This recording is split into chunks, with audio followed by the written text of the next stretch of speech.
Hello ji, welcome back everybody to my YouTube channel from Pakistan. आज की इस वीडियो में हम जिक्र करने जा रहे हैं इसरो का, ऑब्वियसली। और जब से मैंने वीडियो देखी थी चंद्रयान 3 के लॉन्च की, वो एक स्टोरी थी बड़े मज़े की। इसी चैनल पर आपको मिल जाएगी अगर आप देखना चाहें। तो तब मुझे अंदाज़ा हुआ था इसरो के साइज़ का या उनकी कामयाबियों का, उनके स्कोप का। तो आज की इस वीडियो में हम इसरो वर्सेस नासा का कंपैरिजन देखने जा रहे हैं कि नासा जो मतलब एक उसको एक बेंचमार्क समझा जाता है, या जो सबसे ज़्यादा प्रोजेक्ट्स कर चुकी है। लेकिन उसको इसरो के सामने या इसरो को नासा के सामने रख के देखेंगे तो हमें पता चलेगा इसरो इस वक्त कितना अ, कितना जज्बे के साथ है, कितना शिद्दत के साथ अपने प्रोजेक्ट्स को लेकर चल रहा है, या इसरो का साइज़ क्या है। ठीक है, ये सारी चीज़ों का हमें अंदाज़ा इस वीडियो में पता चलेगा।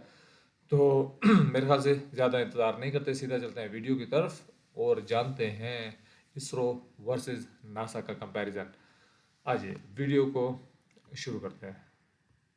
तो इसकी बात करते हैं तो हमारे दिमाग में दो नाम जरूरी आते हैं, एक है नासा और दूसरा है इसरो। आपने जरूर ही इन दोनों ऑर्गेनाइजेशन के नाम फिल्मों में, अखबारों में या सोशल मीडिया पर तो सुने ही होंगे, लेकिन क्या आपने कभी ये जाना है या जानने की कोशिश की है कि इन दोनों की कहानी की शुरुआत कैसे हुई है, या आज इन दोनों में से आगे कौन है, या दोनों में से बेहतर कौन है? आज इन सारे सवालों के जवाब हम आपको आज की इस वीडियो में देंगे और दोनों के बारे में विस्तार से समझाएंगे।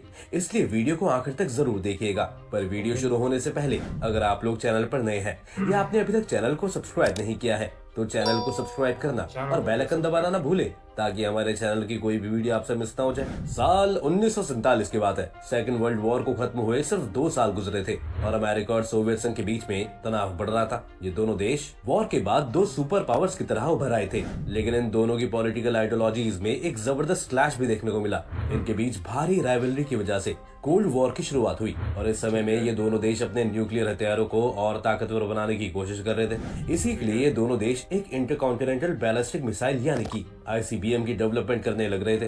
एक ऐसी मिसाइल जिसका इस्तेमाल एक कॉन्टिनेंट से दूसरे कॉन्टिनेंट तक न्यूक्लियर हथियारों से हमला करने के लिए किया जा सके, यानी कि अमेरिका से सोवियत यूनियन पर या सोवियत यूनियन से अमेरिका पर। इन आईसीबीएम्स को इतनी लंबी दूरी कवर करने के लिए बेसिकली बाहर की स्पेस में रॉकेट लॉन्च करना पड़ा था। तो अब दोनों देशों को पता था कि अगर किसी भी देश ने ऐसी टेक्नोलॉजी डेवलप कर ली जिससे स्पेस में पहुंचा जा सके तो उस देश को हथियारों के मामले में एक बहुत बड़ा एडवांटेज होगा। इसी रीजन से दोनों देश कंपटीशन में लग गए कि कौन पहले स्पेस तक पहुंच सकता है। इन दोनों के बीच में एक स्पेस रेस की शुरुआत हुई। साल 1955 में अमेरिका ने अनाउंस किया कि वो अब स्पेस में आर्टिफिशियल सैटेलाइट्स लॉन्च करेंगे। इस अनाउंसमेंट के कुछ ही दिन बाद सोवियत यूनियन ने कहा कि वो भी आर्टिफिशियल सैटेलाइट लॉन्च करना चाहते हैं। अब करीब 2 साल बाद अक्टूबर 1957 में सोवियत यूनियन इस रेस में आगे निकल गया और उन्होंने स्पुतनिक 1 को लॉन्च करके इतिहास रच दिया। ये दुनिया की पहली आर्टिफिशियल सैटेलाइट थी। अब 1 महीने बाद उन्होंने एक और सैटेलाइट स्पुतनिक 2 भेजी। इस बारी सैटेलाइट के अंदर पहली बार एक लिविंग क्रिएचर था और वह था एक कुत्ता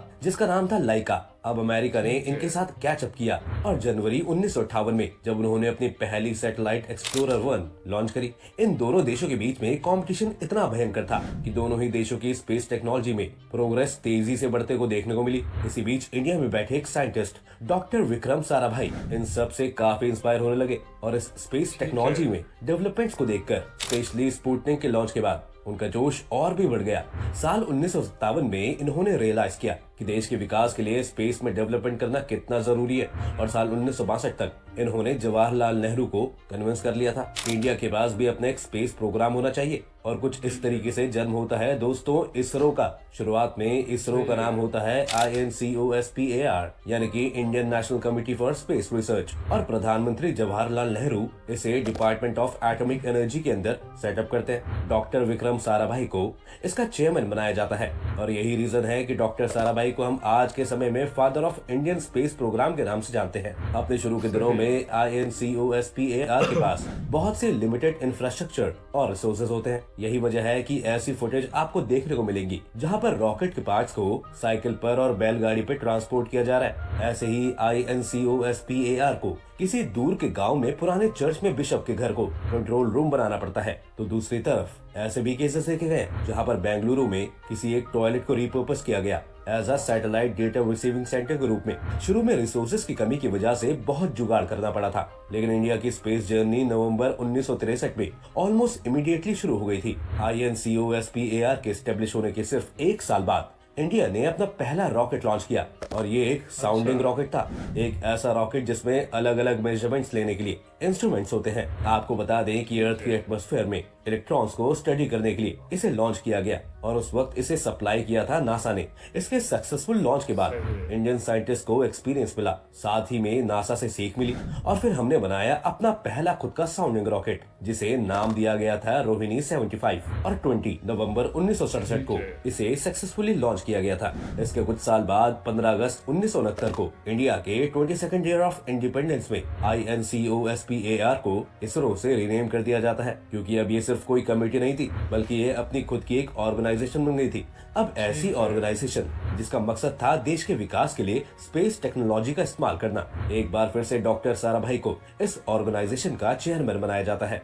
डॉक्टर साराभाई की लीडरशिप के अंडर इसरो के साइंटिस्ट स्पेस टेक्नोलॉजी के फील्ड में बड़ी मेहनत से काम करते हैं, और साल 1975 में जाकर इंडिया अपनी पहली आर्टिफिशियल सैटेलाइट लॉन्च करता है, जिसका नाम होता है आर्यभट्ट। संयोगवश इस मुकाम को देखने के लिए डॉक्टर साराभाई जिंदा नहीं रहते, क्योंकि उनका देहांत कार्डियक अरेस्ट की वजह से साल 1971 में ही हो जाता है। लेकिन उनके बाद अगले इसरो के चेयरमैन बनते हैं सतीश धवन, एक बहुत ही टैलेंटेड मैथमेटिशियन और एरोस्पेस साइंटिस्ट। वैसे जो पहली सैटेलाइट की लॉन्च की थी, उसमें इसरो ने सोवियत यूनियन की मदद दी थी, क्योंकि इंडिया और सोवियत यूनियन के बीच में एक एग्रीमेंट हुआ था। लेकिन आने वाले दशक में यानी 1980s में नए रिकॉर्ड्स टूटते हैं। इंडिया अपना खुद का सैटेलाइट लॉन्च व्हीकल बनाने में सक्सेसफुल हो जाता है, तो बाकी देशों पर अब सैटेलाइट्स लॉन्च करने के लिए रिले करने की जरूरत नहीं थी। रोहिणी सैटेलाइट को ऑर्बिट में भेजने के लिए पहले सैटेलाइट लॉन्च व्हीकल SLV-3 इस्तेमाल किया जाता है, और उसके बाद इसरो कई और सैटेलाइट लॉन्च व्हीकल्स पर काम करता है, जैसे कि augmented satellite launch vehicle ASLV, या फिर polar satellite launch vehicle PSLV,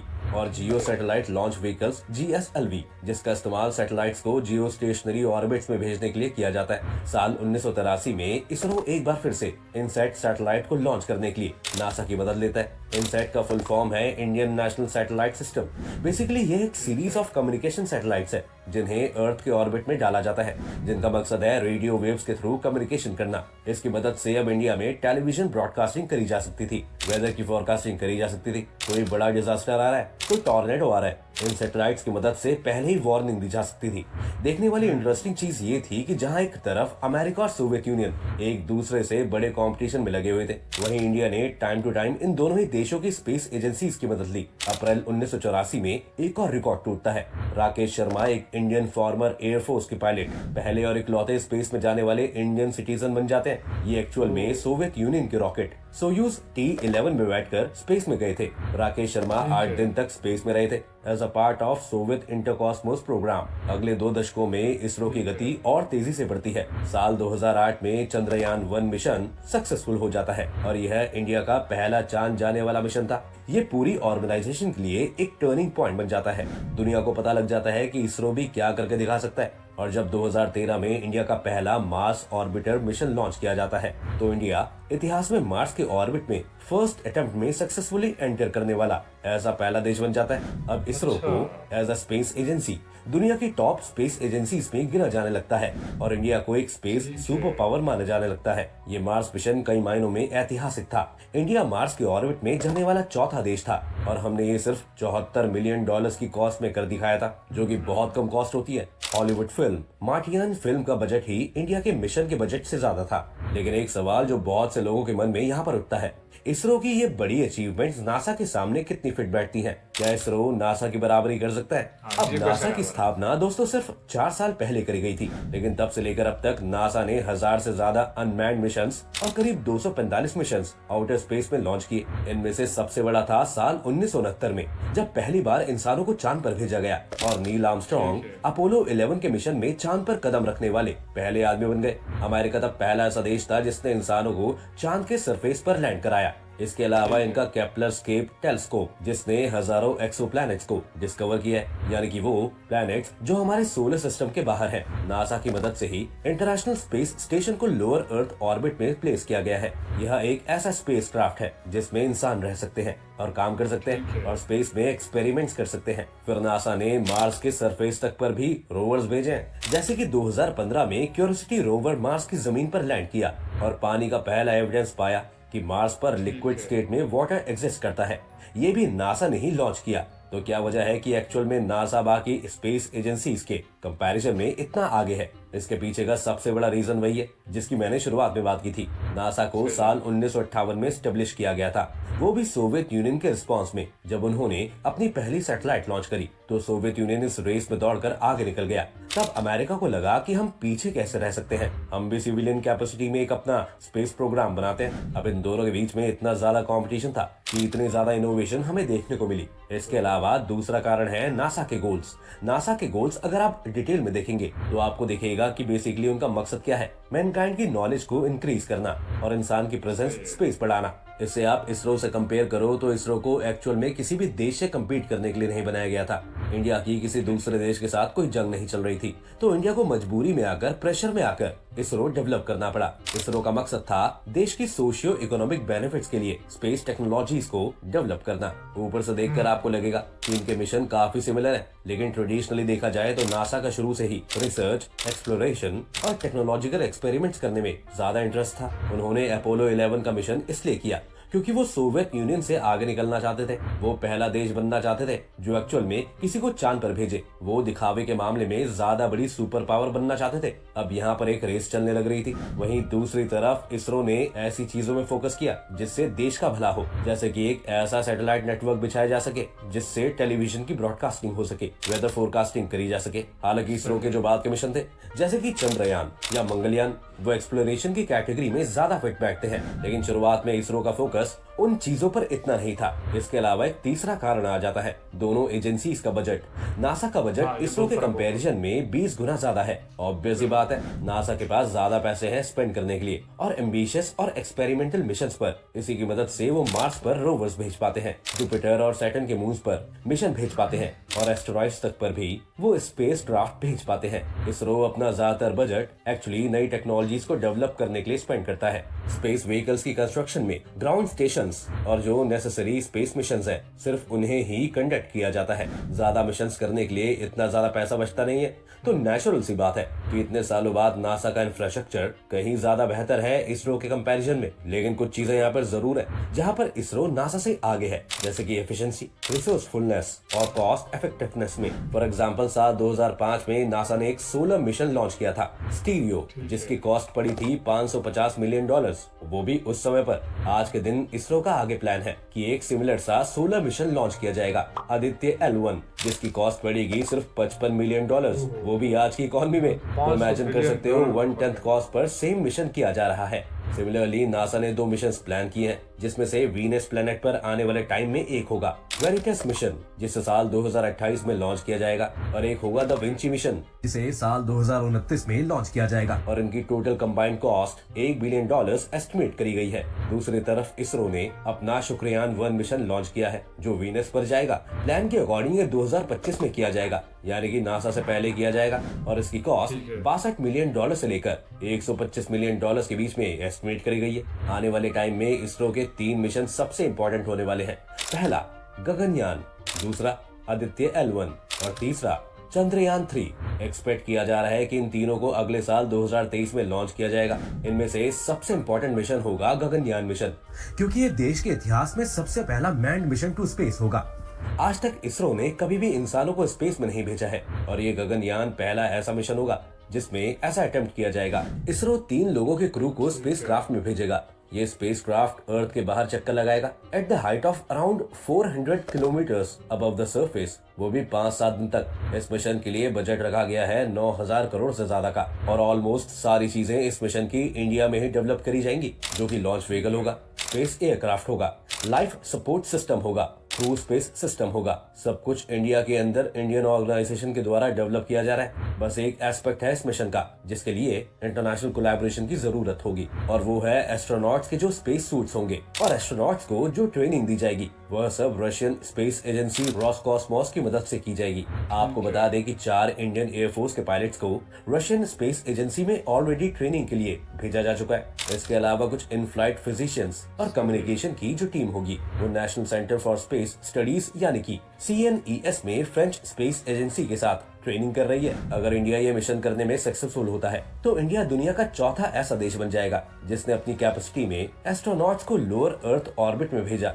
अभी तक ये सिर्फ 3 देशों ने किया है, जो है USA, रशिया और चाइना। और जैसा हमने बताया था कि राकेश शर्मा अभी तक इकलौते इंडियन सिटीजन है जो स्पेस में गए हैं, तो एक सक्सेसफुल गगनयान मिशन का मतलब हुआ कि ये भी चीज एक बदल जाएगी। हमें पता है कि यहाँ पर आप सोच रहे होंगे कल्पना चावला के बारे में। कल्पना चावला का जन्म एक्चुअल में करनाल में इंडिया में ही हुआ था। वो इंडियन ओरिजिन जरूर थी लेकिन इंडियन सिटीजन नहीं थी। जब वो स्पेस में गई थी तो टेक्निकली उन्हें अमेरिकन ही कंसिडर किया जा सकता है। अब गगनयान मिशन के भी 3 फेज है। पहली जो 2 फेजेस है, गगनयान 1 और गगनयान 2, ये दोनों अनमैन्ड मिशंस होंगी, यानी स्पेस क्राफ्ट को स्पेस में सेफ्टी टेस्ट करने के लिए भेजा जाएगा जिसमें कोई इंसान नहीं होगा। ये जो 2 टेस्ट फ्लाइट्स में है अगले साल से ही हमें देखने को मिलेंगी। और इसके बाद जो फाइनल मैन्ड मिशन है जिसमें इंसान स्पेस में जाएंगे, और ये होगा साल 2024 में। इसके अलावा जैसे हमने बताया आदित्य L1 एक और इम्पोर्टेंट मिशन है जिसे फर्स्ट क्वार्टर ऑफ 2023 लॉन्च किया जाएगा। ये इंडिया का पहला मिशन होगा जो सूरज को स्टडी करेगा।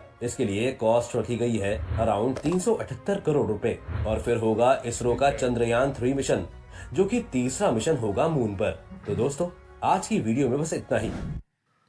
आज की वीडियो में इतना ही, लेकिन जितना भी था ये काफ़ी ज़्यादा था और बड़ा मज़ा आया सुन के और बड़ा इंफॉर्मेटिव था। ख़ास तौर पे आपने मुझे ये बताना है कि ये जितने हमने एंड पे मिशन सुने हैं, आदित्य हो गया, गगनयान हो गया या चंद्रयान 3 हो गया, इनमें से कितने हो चुके हैं। मेरे अंदाजे के मुताबिक अभी इनमें से गगनयान 3 हुआ है, बाकी अभी लॉन्च नहीं हुआ जो मुझे मेरा अंदाज़ा है। तो अगर मैं गलत हूँ तो मुझे बता दीजिएगा। और दूसरा ये है कि हैरानगी इस बात की है कि बजट का बहुत बड़ा डिफरेंस था। एक होता है ना कि एक चीज़ 100 रुपये में हो रही है तो दूसरी चलो ठीक है 90-95 में हो गई, लेकिन यहाँ पे 100 और 5-6 रुपये का कंपैरिजन हो रहा है। ये बड़ी अच्छी बात थी।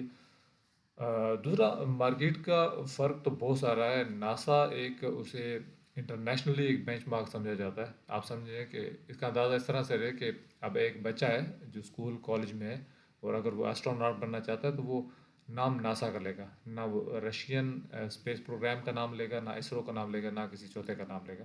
तो एक तरह से वो बेंचमार्क है, पूरी दुनिया की नज़रें वहाँ पे है, ग्लोबल जैसे मार्केट होती है। और उसी तरह से एक एजेंसी है जिसकी वजह से वहाँ पे बजट है, वहाँ पे रिसर्च वर्क ज़्यादा स्पीडी है। जितना स्पीडी रिसर्च वर्क है, जितने उनके पास साइंटिस्ट ज़्यादा हैं, तो ऑब्वियसली उनके प्रोग्राम्स भी ज़्यादा होंगे। लेकिन सिर्फ इसरो की अगर बात की जाए तो ये भी कम बड़ी कामयाबियाँ नहीं हैं कि मुझे एक तो सबसे पहले तो इतना अंदाज़ा नहीं था कि ये इतना पुराना है। मतलब 1958-59 से चीज़ शुरू हो चुकी थी। तो मेरा अंदाज़ा था कि ये जो इसरो है ये 90s के बाद का प्रोग्राम है। तो लेकिन उसके बाद जितने ये स्पीड से चीज़ें हुई हैं ना, ख़ासतौर पे 2000 के बाद चंद्रयान 1, 2, 3, उसके बाद गगनयान, और एक से बढ़कर एक आ रहा है। और प्लस ये है कि इसमें से जो सामान है सारी जो उनकी मैन्युफैक्चरिंग है वो इंडिया में हो रही है। तो ये सारी चीज़ें काबिल तारीफ़ हैं। मुझे इसमें अगर कोई चीज़ें ऐड कर सकते हैं आप तो मुझे ज़रूर बताइएगा, और या मज़ीद इसके बारे में कोई वीडियो हो तो भी आप मुझे रिकमेंड कर सकते हैं। आपको ये वीडियो कैसी लगी आपने कमेंट में इसका इजहार लाजमी करना है। अब मैं यहाँ से इजाज़त चाहता हूँ। मिलेंगे नेक्स्ट अच्छी सी वीडियो में, तब तक के लिए बाय बाय।